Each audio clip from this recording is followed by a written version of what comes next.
যারা মনে করেন যে একমাত্র ভারতই আমাদের অবলম্বন, তাদের উদ্দেশ্যে আজকে বলছি। গত কয়েকদিন আগে হয়তো আপনারা চ্যানেলে দেখেছেন যে একটি জাহাজ, পাকিস্তানি একটি জাহাজ বাংলাদেশে এসেছে। আমি একটি কথা বলতে চাই,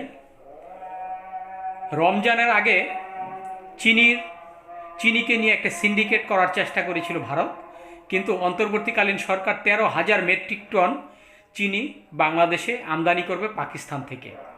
শুধু চিনি নয়, ধীরে ধীরে পাকিস্তান এবং অন্যান্য দেশ থেকে বাংলাদেশ বিভিন্ন যে নিত্যপণ্য আমদানি করার চিন্তা ভাবনা করছে। আমরা মনে করি যদি এই ভারতকে আমরা পাশ কাটিয়ে অন্যান্য দেশ থেকে বিভিন্ন জিনিস আমদানি করি, তাহলে দেখা যাবে যে ভারতের যেই আমাদের প্রতি যে একটা নেতিবাচক চিন্তা ভাবনা ধীরে ধীরে সেটাও চলে যাবে।